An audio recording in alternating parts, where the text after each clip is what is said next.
Thank you for joining the fifth episode of TechTonic today. Our speaker of the day is Deshan. He's a seasoned HR leader with over 2 decades of experience across diverse industries. As the VP of HR at WaveNet, Deshan is a certified expert in recruitment, employee engagement, and training. His passion for developing exceptional teams is evident in his additional roles as a freelance journalist, career counselor, and quite a sought after speaker. Without further ado, let me hand things over to Deshan to share his insights today on adaptive leadership in the generative AI era. Deshan, over to you. Thanks, Jane. Thanks for the introduction. Hi, guys. Good afternoon, everyone. I hope you can hear me. Am I audible? Just put a thumbs up or something like that if you can hear me. All right. So, adaptive leadership in the generative AI era. So, this topic itself gives you different feelings. I mean, there are buzzwords are also here. It's about adaptive leadership and the generative AI. A lot of discussions are happening around the world, especially in the space of tech.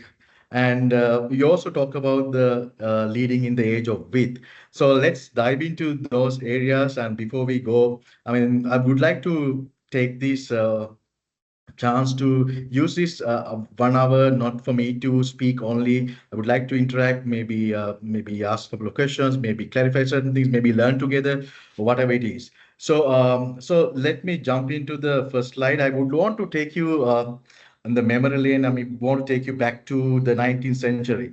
I think all of you are familiar with this particular sentence. Probably from cartoons, probably from movies or whatever. So, and this particular image and this particular sentence, and when we were small, we were told this story by our parents, and this is some very famous story. So if you look at this very specifically, 19th century, when there was no this AI was not even thought of at that time. So, and but people start visualizing, people start thinking beyond. They thought the mirror would talk and they would find everything if you speak to the mirror. So that's the whole story about this particular Snow White story. And currently, and surprising, but also to validate what they have been taught, and that dream or that fusion was became reality. So now inside your wallet or purse, wherever it is, you have the same thing in your mobile. And wherever you ask Siri the same question, Siri will also find these answers for you. So what happened all this from 19th century all the way up to the 21st century? What has happened is this evolution. So everything happens, everything's evolved around this evolution. I mean, all these changes has to have a basis. The basis is the evolution. So if you go back further a little bit into the further years ahead of where this world is even born. So we come to that slide. And if you look at this particular sentence, I quote this from the story itself. I mean, they talked about the magic mirror. So magic mirror in our world, we probably would talk about probably the web. Yeah. And also the faces, I mean, the particular mirror used to know all the faces of all the people. So that is face recognition. Yeah. And also, and Magic Mirror also tweaked her own image slightly to make the evil queen happy. So the Magic Mirror had to please her. So there was some alteration happens. So that's generative AI. So if you can come up with these thinking patterns, so I mean we can adapt to these things. So this is what has happened. This is the beauty of the evolution is such. So somebody has this ideation all the way up to developing a product. That thinking is what makes the evolutions better and the world a better place to live. So how this all started? I mean, if you studied biology, it goes back to 4.5 billion years ago when the Earth was formed. Yeah, after Big Bang. So that is also a theory. But then again, the scientists believe the Big Bang happened, and then after that, the universe started. So maybe around approximately 4.5 billion years ago, the Earth formed. So thereafter, they waited like 1 billion years to have the after 1 billion years only you found the first life form of earth that is also a single celled microbes. Yeah, that's the scientists believe that was around 3.5 billion years ago. So thereafter, maybe around 1.5 billion years ago, the formation of the continents will start having all these continents, and the emergence of the lands and the sea, the divider of these areas. Then probably after 2.8 million years ago, there comes our story begins from here, the human evolution. And it started with, we believe it's, if you follow the evolution theory, you will understand where we are coming from. So what the scientists would believe is maybe 2.8 million years ago, the first here emergence of the genus Homo was appeared. So that was the starting point. So ever since that, the life was on Earth has been on a continuous process of adaptation and changes of environment. So these words very important, continuous process of adaptation. So this is where the story began in terms of us continue to evolve in the process by adapting to changing environments. And also there was a symbiotic relationship. That means where each species share the needs and wants, and there was a symbiotic relationship. As a result of that, we associate different species, and we start defining the co-evolution, and that leads to the co-evolution. So as a result of all these evolutions, all these changes, adaptations, and what we have arrived today and what we are going to experience in the future will result on all these experience and the evolution and the challenges. So there are two components that really impacted all these changes. It is the continuous process of adaptation and also the disruption and impact. Even the earth was formed as a result of an impact and as a result of a disruption. And after that, this whole thing will evolve. So if someone says, are these things happen overnight? No, even the Gen AI or the AI or the technology advancement been there for longest time. It's been evolving, it's been developing, and world has moved, adapted, and moved beyond. So, I mean, when I speak to so many people, they say AI will replace or displace so many jobs, and lots of jobs are in the risk zone. Yes, if you don't adapt, if you don't adapt, that has been proven in the past, that has been proven in the history. If you don't adapt, yes, you will be, what will happen to dinosaurs? It's the same thing. So it's an adaptation and resilient to adapt is what help us to grow, evolve into the future. So if you look at this, if you go about these beyond the human and other species symbiosis, and if you look at the human computer symbiosis, it's also a similar thing. So when we started this whole thing, when we start the Industrial Revolution 1, after the steam, after we invented steam powered steam as a power of creating energy. So then the Industrial Revolution began. So as a result of that, people developed, and then about the computer, the birth of a computer. So if you look at the history, somewhere in 1945, the first kind of a device which was defined, it's like a hypothetical electromechanical device that will store images, store papers, articles, where you can refer to it at any point. It's like a storage. So that was one of the things that was invented or coined by the scientist called Vannevar Bush in 1945. And there's a beautiful article called As We May Think.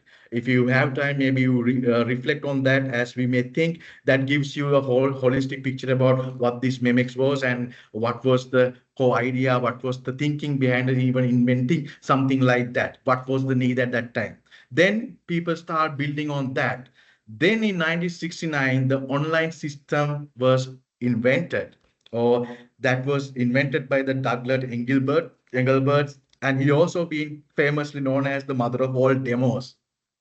He actually presented, he's the first person who demonstrated a proper demo for 90 minutes presentation about the fundamentals elements of the modern personal computer. He actually used that. That was the first demo in the history of mankind in 1968. So thereafter, the people by nature, people want to challenge, people want to do things differently, bring in different dimension, the new thinking, the innovation. People want to try different things. People want to chart into new ventures, chart into new waters. They want to try things. So then the first, if you ask this question, who built the first computer? It's not the Microsoft, not the IBM. It was Xerox Alto. It was 1973. They built the first personalized computer in their lab in Palo Alto in their research center in 1970. Yeah. So then that was the first workstation or the personal computer that was ever built. After that, then the rest of the world. Then people thought, okay, there has to be a way of communicating globally. That's where we invented this World Wide Web. That was also a scientist called Tim Berners-Lee, which was coined somewhere in 1989. So then Apple, before get to Apple, the Newtons. Newton was the first uh, PDA, personal digital assistant, where it can recognize handwriting. So that was coined by or found by the Apple Computer Company back in 1993. Thereafter, you know the story. And 2007, we had the first iPhone. Now it's getting evolved and evolved and evolved. So this is not something that someone overnight thought. This has been from the formation of the world. These changes have been, these adaptations have been evolving. People have been adapting, challenging the status quo, adapt and using the inventions to better our livelihood in this world and make it a better world for all of us. So that was the era that we passed. That was the history about all these symbiosis. It's not only the AI, which is gonna disrupt, and we've been through the disruption since the formation of the earth. So this is not something new for us, and that's what I want to first emphasize. This AI, the notion of the AI, what will happen to us? Are they going to have different? What future is going to be different, or is it going to have an impact on all of us across the world in terms of the way we think, the way we act, the way we react? All these, yes, there will be a significant amount of changes that will come into play. Only thing is, are we ready for that? So I will dive into a little bit more in terms of how we're going to face those challenges. And before that, we should be just starting. So we understood about the history, we understood about the current scenario. Let's look at the future. What is the next big symbiotic relationship?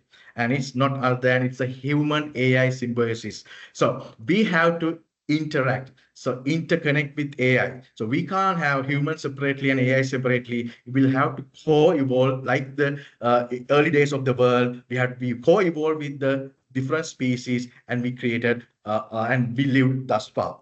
And for us to move into the future or to embrace this new world of work or the new world, the face of the new world, we'll have to have these human AI symbiosis. It's predominantly helping human capabilities. AI is not an enemy. AI is a friend. It's invented by humans to help humans and improve our quality of life, and also to help us to drive more innovation across all the sectors. And the concept of this relationship has evolved over time. And obviously, when as a result of technology advances, the focus of this is shifting on a daily basis for more human artificial intelligent connection. How can we both put our thinking together and create another world, or maybe another few, maybe 50 years, or maybe another century, or wherever? What's going to be happen after another century? So that this will be the starting point for the future of the world in time to come. So so what will happen in future? Probably as we speak, we have passed an era of AI.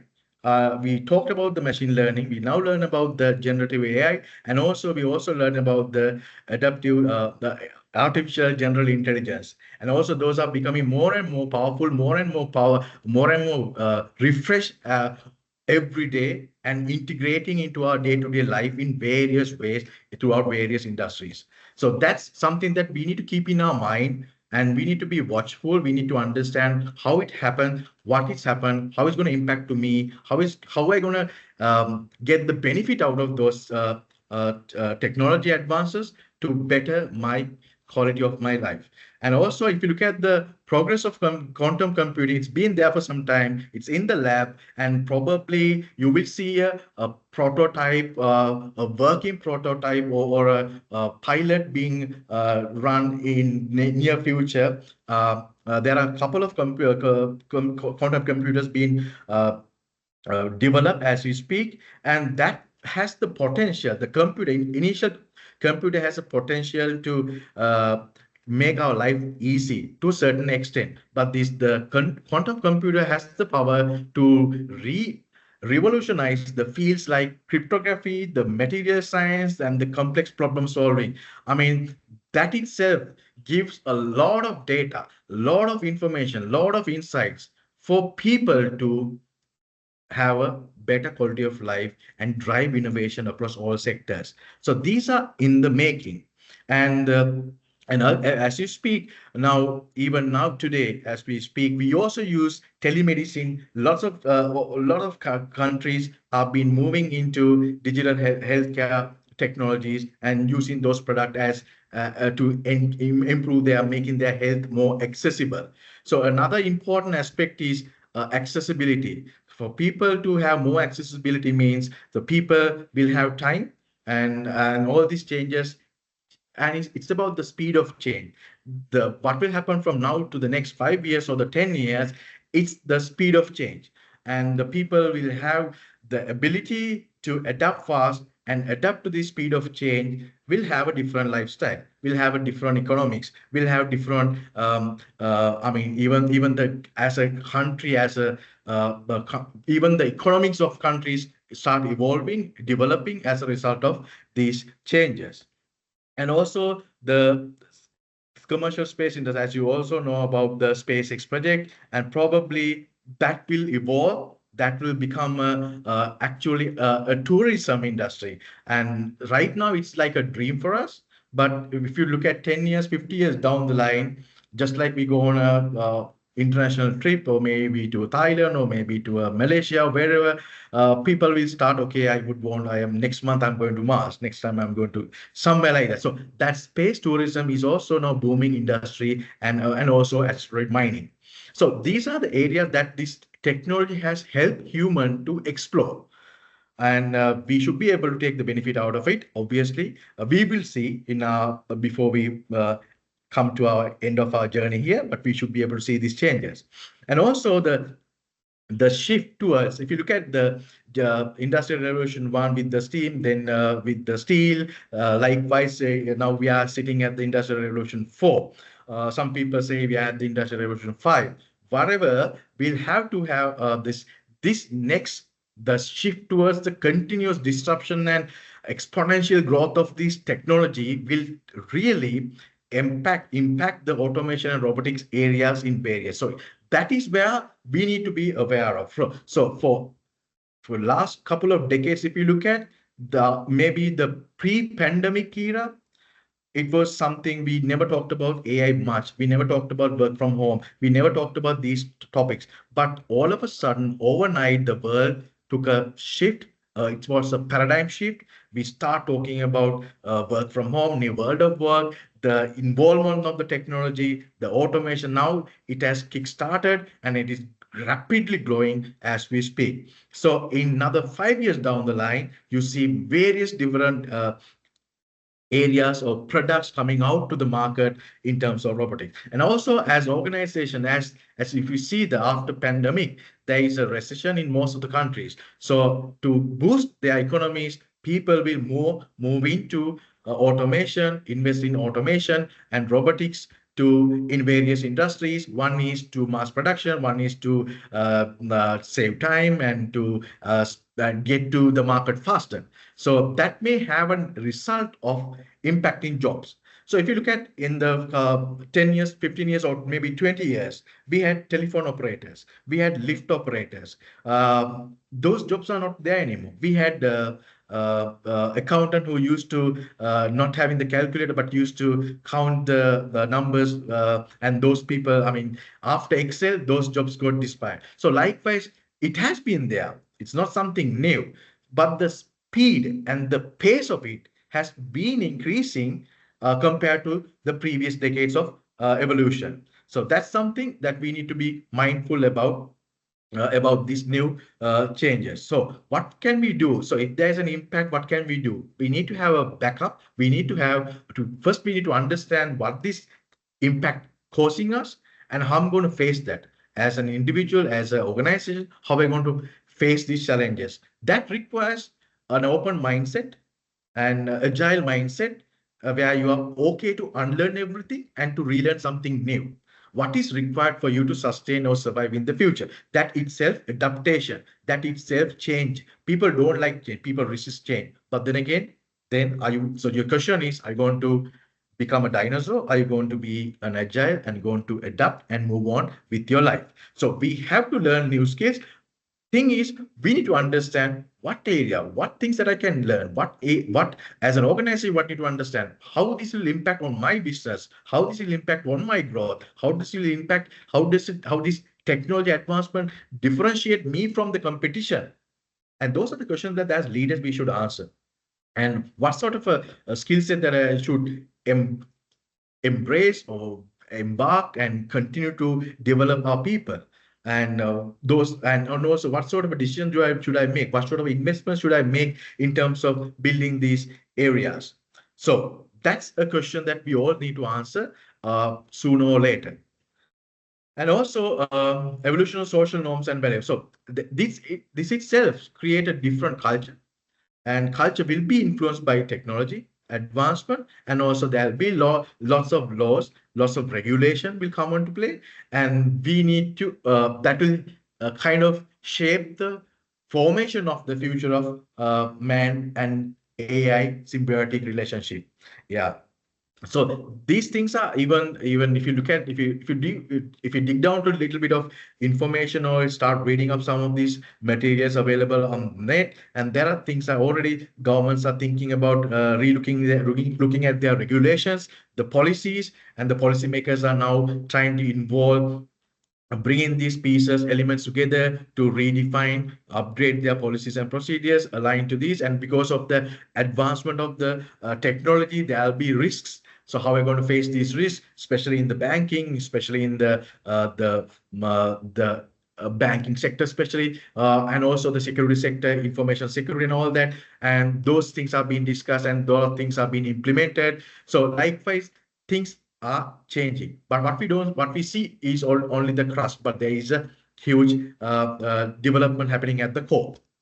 So moving from, we learned about the computer human symbiosis. Now, if you look at the AI, so AI is that, like I explained, AI is not something that is invented post ChatGPT. It start all the way from Dartmouth workshop in 1956.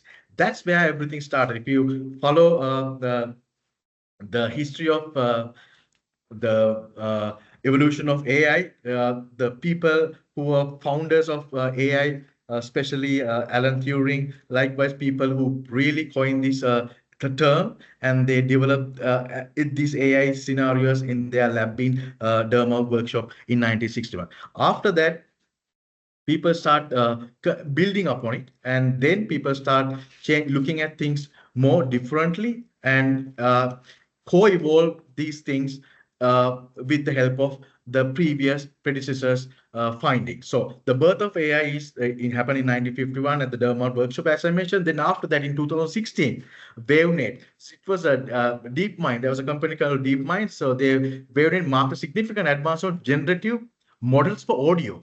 So WaveNet is it's a model audio where they could generate realistic sound for human speech. So that was in 2016. So the DeepMind made a product that could have synthetic voices more like human voices. So that was the beginning, initial stages. Then you had the progressive GANs in 2016, which is also developed by Navida, which is also a high resolution photorealistic image. So like what we have generative AI, that's a, I mean, now we have generative AI. Now those days in 2017, that was coined, that image, high resolution images. So then in 2020, you had the first version of ChatGPT, and then to ChatGPT 3, now we have ChatGPT 4. And also similarly, it's followed by Daily, which is also another module that we've been hearing, and 2022. Now we have 2023, we have the ChatGPT 4. So this is the evolution, and this will not stop from here. It will continue to grow and continue to evolve, and there will be more disruption happens.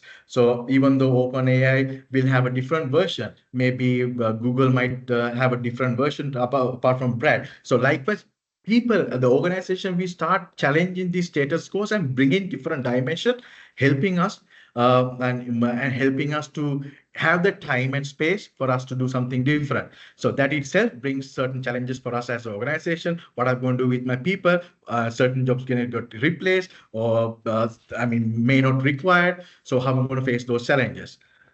And yes, so this is the answer for that. It's still valid. It's not the strongest species that survives, not the most intelligence also survive. It's the one that has the most adaptable to change, is one who survives. So this still remains the same. So let's look at the impact of that. We talked about the history, we talked about how it began, how it came about, and now let's look at the impact. So there are, when we did some research, what I found was there'll be multiple industries getting impacted as a result of this AI. But then again, if you look at predominantly with the products that we have in the market, probably custom operations, marketing and sales, software engineering, product and R&D will have an impact. When there are more than 70%, there are use cases around the world to validate these areas. So what can happen? What can happen as a result of this? So you are adding 15% to 40% productivity boost.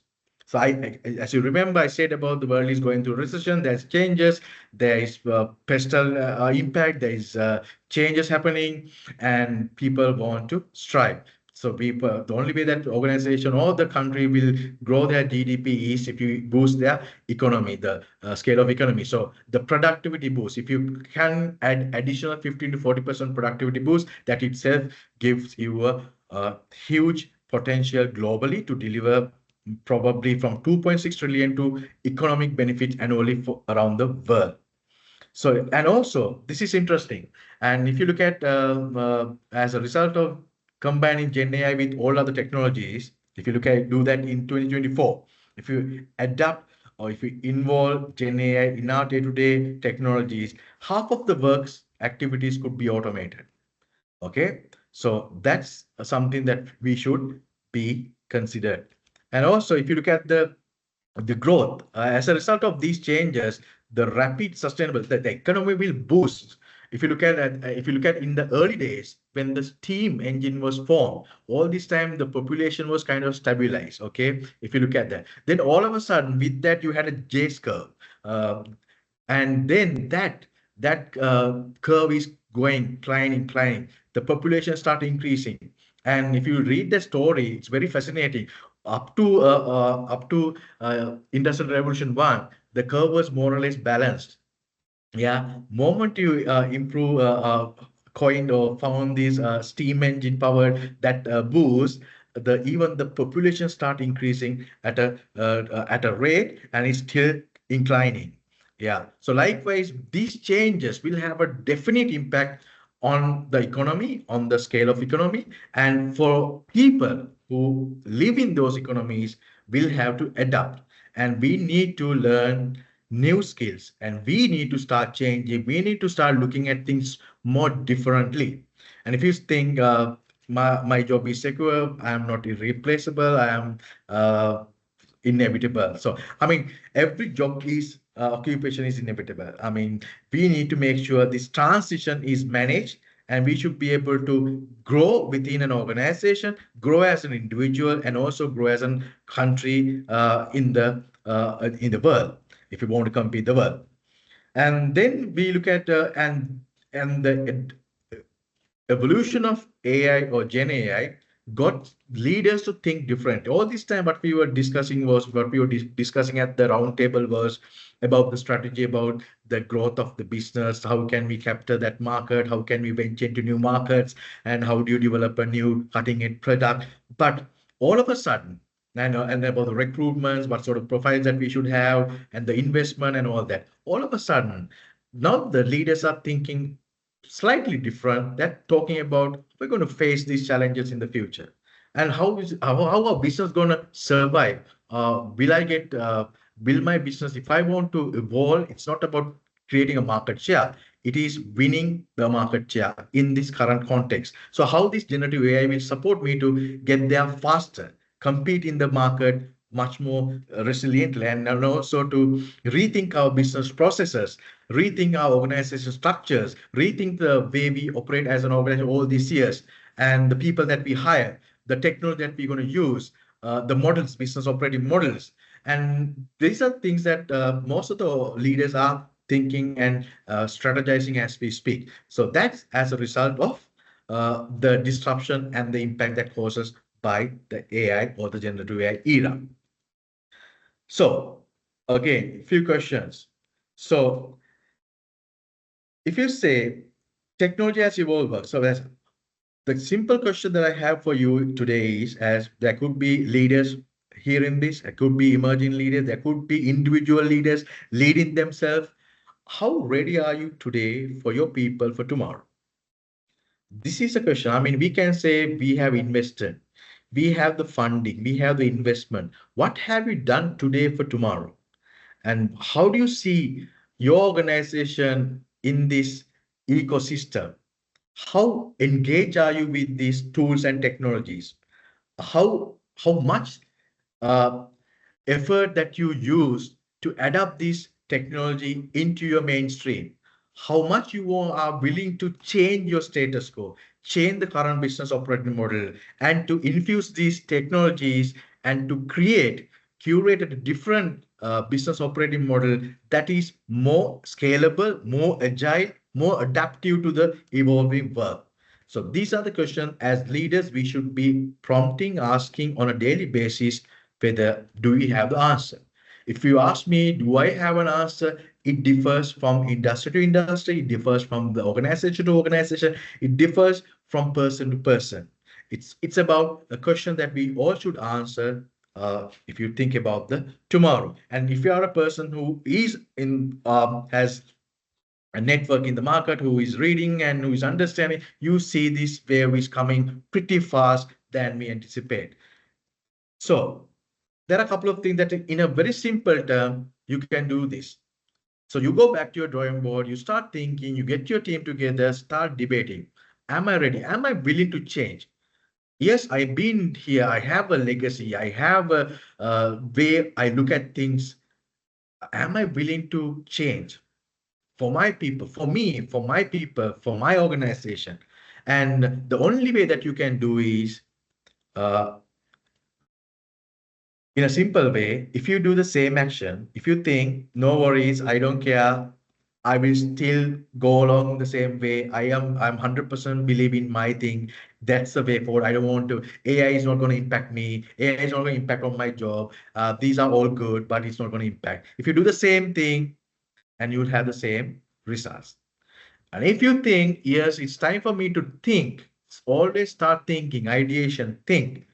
And then, yes, I think I can get beneficial, or I see a challenge, I see a risk, I see a risk. So how should I proactively take proactive measures, corrective measures before it hits me? So that means you do different action, you try different things, you read, you test different things, and incrementally you see different results popping up. I mean, that's the beauty of it. I mean, you can't find a perfect answer for anything at this point of time. What you need to have is you need to make sure you are taking calculated risk, could be research-based decisions, or maybe you take collective decisions so that you are safeguarding first about you, then about your organization, then about the country. So if you do these things on a daily basis and you start seeing, yes, the symbols is really working, I think I don't need to get because I don't need to get scared of it. There is no risk because I am anyway ready for it. I'm ready to embrace the challenges.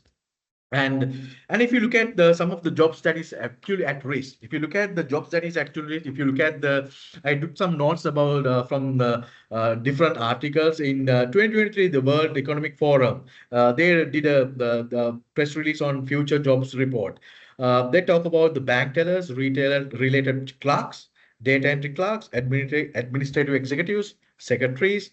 And if you refer to Business Insider 2023, they talked about legal consultants, and there is a lawyer, there is a AI-driven lawyer called Lawyer Ross. He does he does bankruptcy cases in Washington, if I'm not mistaken. He's at work. And you of course know about Sophia. Now Sophia also have another siblings coming on, and the other areas could be accounting, the teaching, and technology and transport. When you say teaching, the way we look at education, the way we look at training and development, will have to start rethink.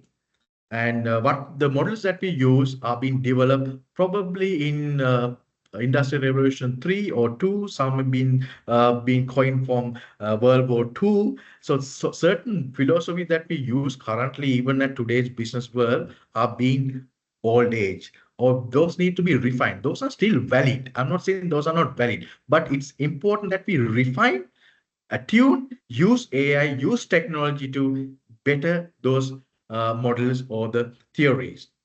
And also, if you look at McKinsey's 2023 report, they talked about the customer service.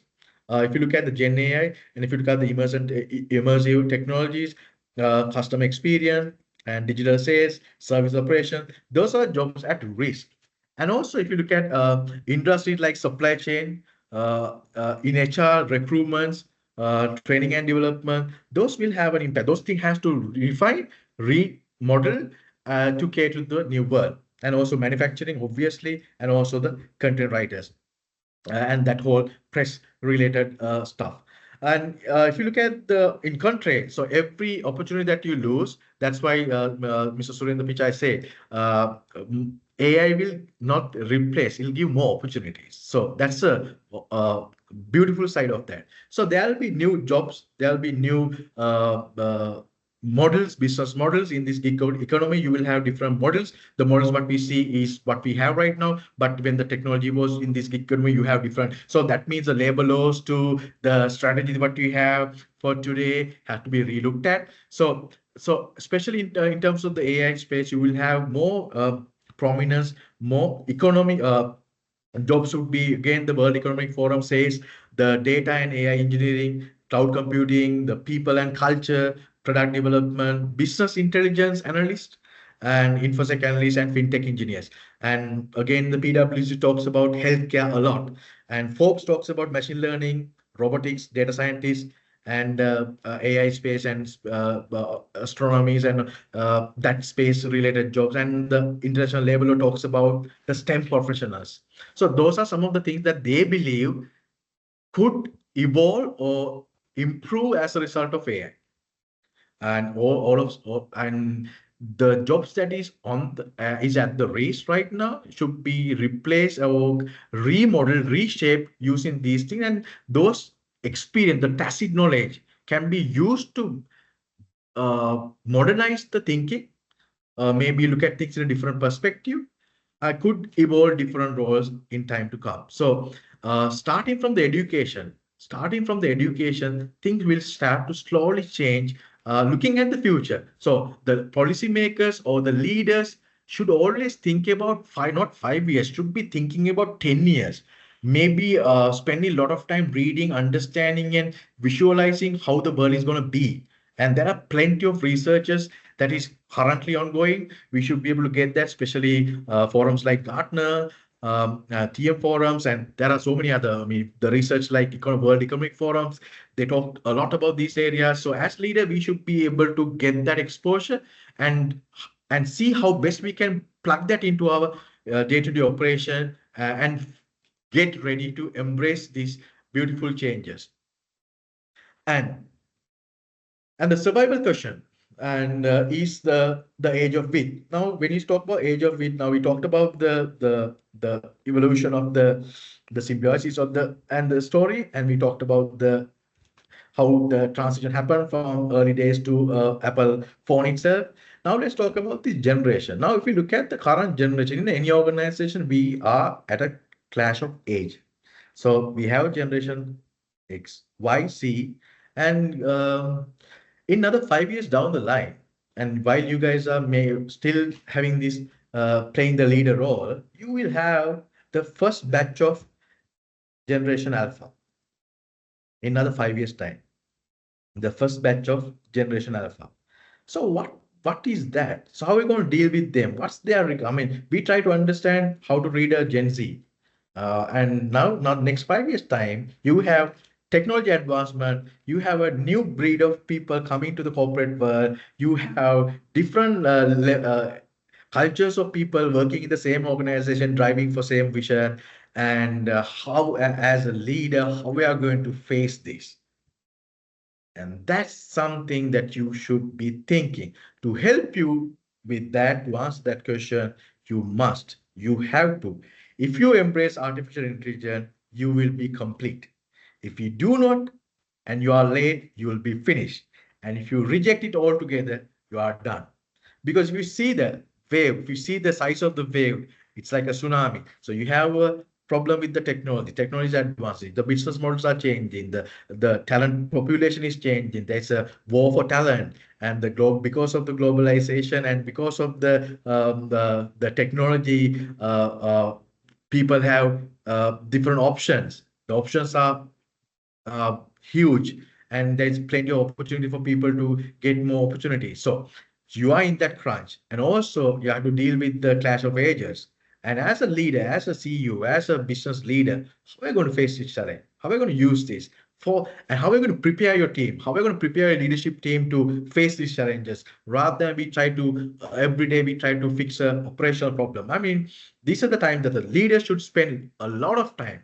I would say 60 to good 80% of time answering this question, getting the organization ready to face these challenges as we move on.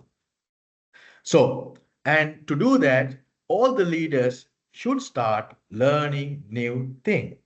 Learning the talent development start from top. You can't you expect people at the bottom to learn and the top remain the same. Either the team under you will leave because you don't get inspiration, you can't learn anything from your boss, and because they are not learning.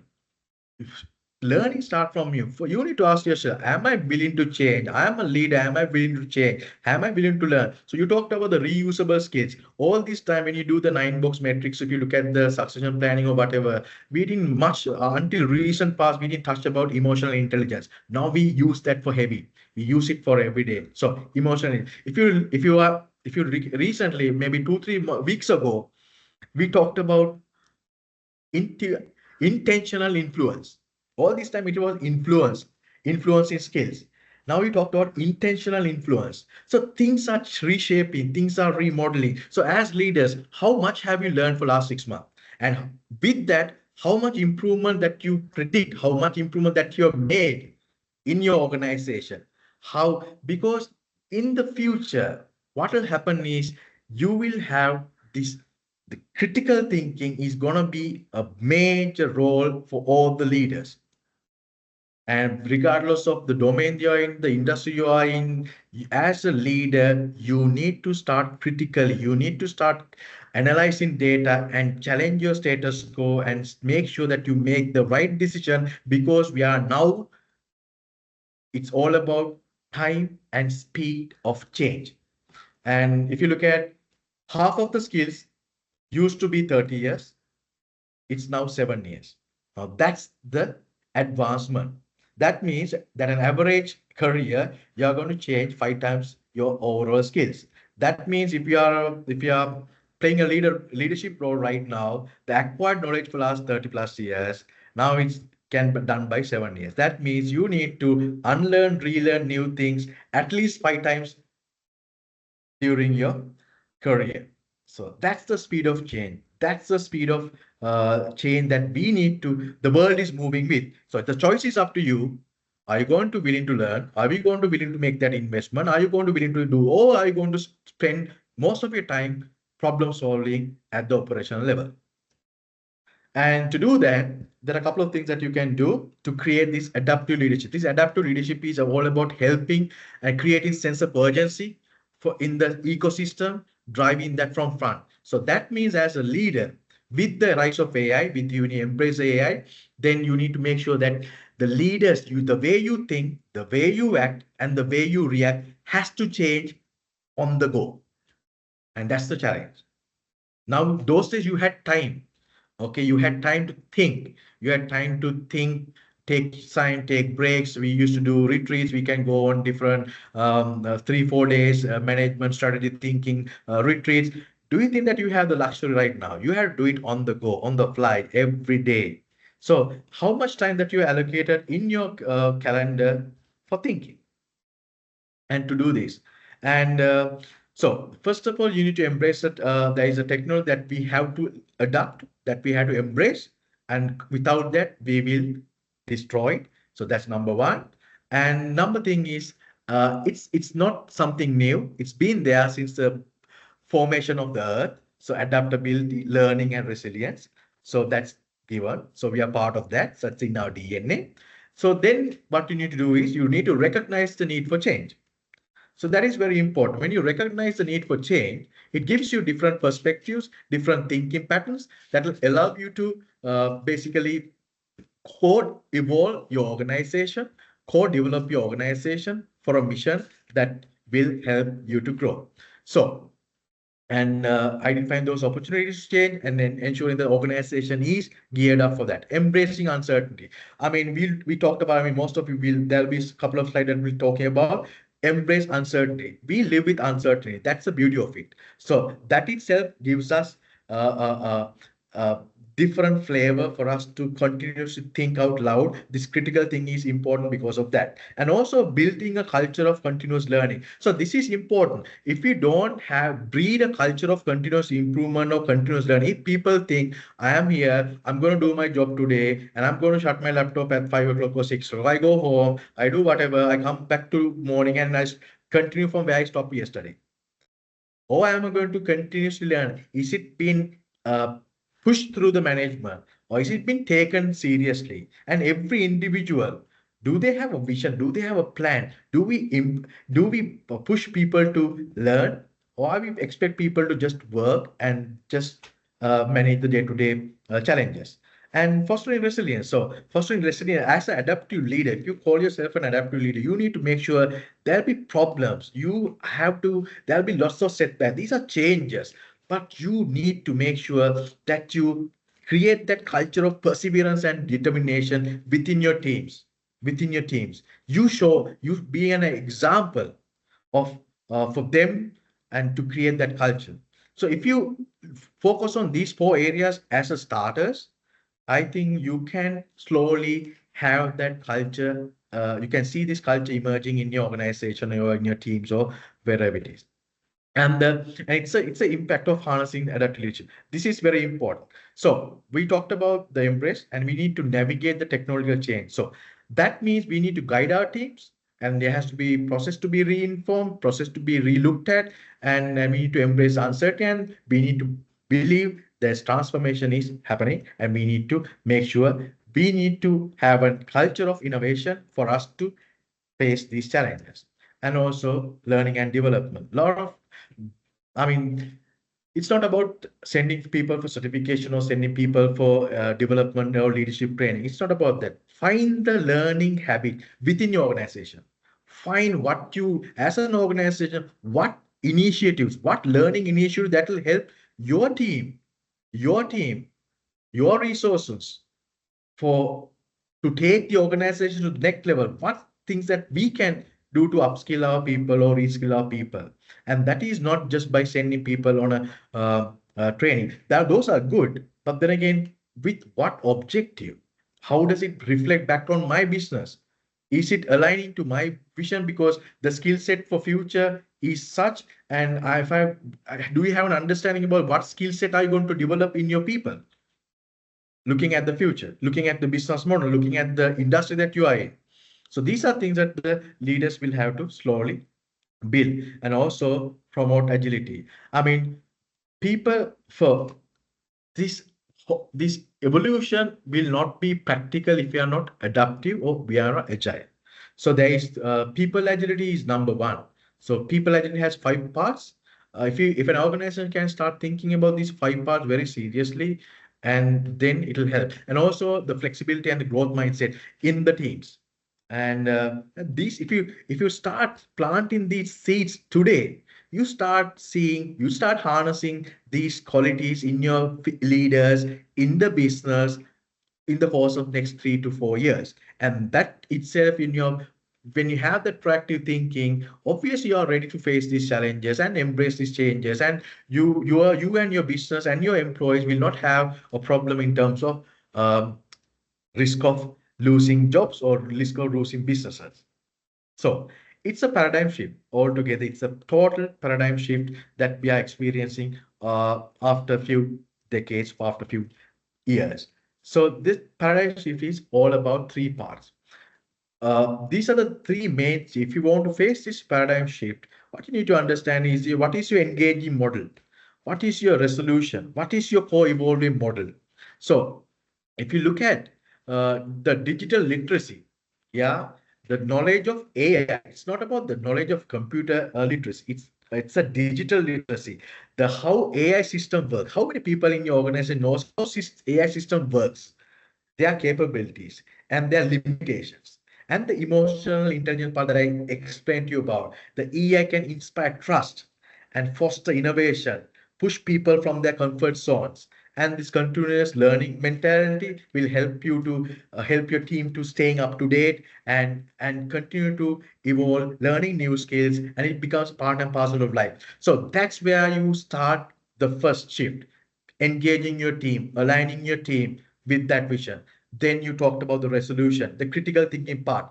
So how do you enhance skills like critical thinking, enable individual to AI generated outputs critically? How do you critically analyze those things? How do you critically think and problem solving using AI techniques and AI systems addressing those challenges, complex issues, ethical awareness, and also as a result of these technology advancement, what are the ethical considerations that you would want to use or adapt in the space that you're working to address these moral dilemmas that will evolve as part of these connections or embracements. So then you talked about the co-evolve, that's mean adaptability, collaborative mindset. That's very important. Everyone should have a collaborative mindset. It's not about one team or one department or one company. It's about an industry, it's about a country, it's about a world. So we need to have a collaborative mindset. Your antenna should be connected with the world. So that if you have the collaborative mindset, you share ideas, you share failures, you collectively make decisions to do things differently, and the AI will support you that. And also, if you also understand how the system thinks, that itself help you to look at things from a different perspectives. And these are the things that for any organization, if you want to peacefully or confidently make this paradigm shift, if you focus on this engagement, the resolution part and the co-evolving part, I think you should be able to find something meaningful. So this is the cause of everything, the VUCA. We are in a VUCA world. I mean, we've been in a VUCA world for a longest period of time, but we evolved. We managed to overcome. We came up with different thinking. So how do you want to, in this new human AI symbiotic relationship world, how do you want to convert this VUCA mentality? Are you going to continue the same or are you going to make a difference? Yes, you're going to make a difference. So what we would want is, so you counter volatility with a vision. Okay, so we talked about the vision. So vision, where my organization going to be in another 5 to 10 years time? Yeah. So then, and creating a strong compelling statement for team. So you counter volatility with vision, and you meet uncertainty with understanding. Yeah. So stay up to date with the industry news. Yeah. Those things. So understanding. Then you react to complexity with clarity. You provide clarity. That's the adaptive leadership styles that we talked about. The collaborative work environment, creating a winning culture, and also you fight ambiguity with agility. That's we spoke about the promote flexibility, adaptation, and agility, and you develop a team of people who are agile, who are resilient, who has the vision and the cut and everything to face these challenges as a team. So all in all, so we come to the end. So there is a missing piece. So the missing piece, as the leadership paradigm shift from independence to interdependence, from control to connection, from competition to collaboration, from individual to group, we need to encourage a new breed of leaders who can respond effectively to such conditions. This is not me. This is the management international conference. They say. So what is this missing piece? And the missing piece, the leaders of today is the collaborate and co-creation. So co-evolve, co-create, collaborate. I think we can use this technology advancement for the betterment, not for the worse, and shine and strive a better engaged work organization, a better individual, better organization, better country. If you use these tools and technologies fast, and if you face the challenges, if you meet the criteria of speed of change and this adaptability. So with that, I'll leave you with this quote, leading in the age of faith, embrace and adapt or risk of falling behind. So thank you so much for connecting with me today. I hope you would have got some perspectives, insights, and I would like to hand it over to Kareem for the rest. So thank you everyone for joining us once again today. And we'll see you next month for the 6th episode of the TechTonic. No, thank you. Have a good day.